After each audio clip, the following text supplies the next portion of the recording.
My father was extraordinarily proud of his hometown, this little backwater in the remote province of Ilocos Norte called Batak. At every occasion, he would intone, "My name is Ferdinand Marcos of Batak, Ilocos Norte."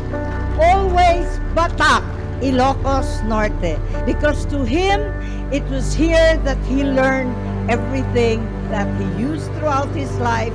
It was here that he made friends with people who would become his allies and stalwarts in the years to come. It was here also that he wanted to come back in the final days of his life, desperate to come home again.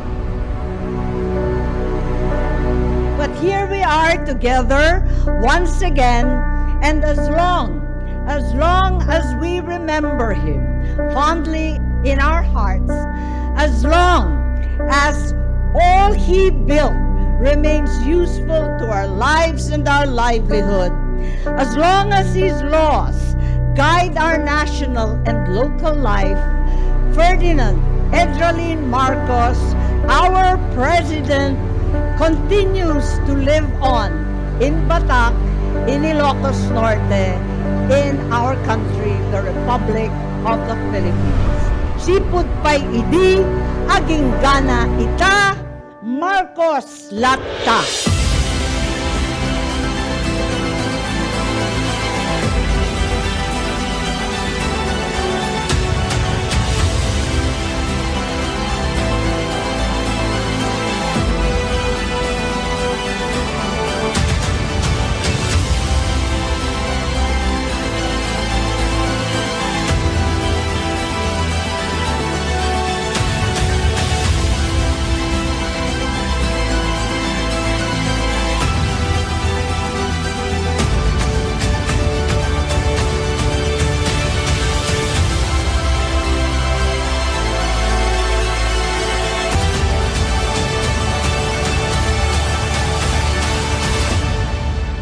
Ladies and gentlemen, it is my distinct honor and pleasure to introduce my uncle, the President of the Republic of the Philippines, His Excellency Ferdinand Romualdez Marcos Jr. Welcome home.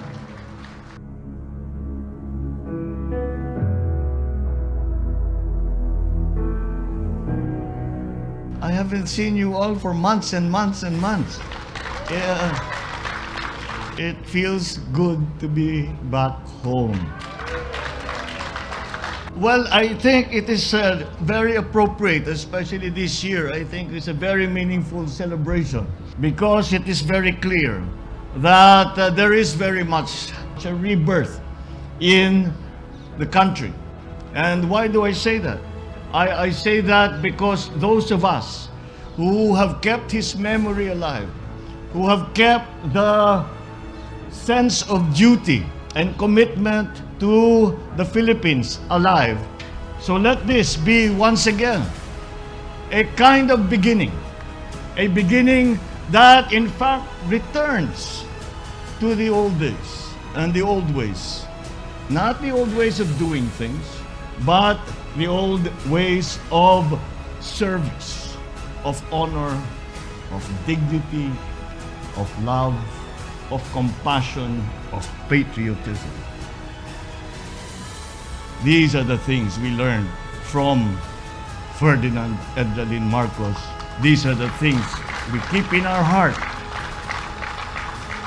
And these are the things that will guide this administration. Thank you and good afternoon.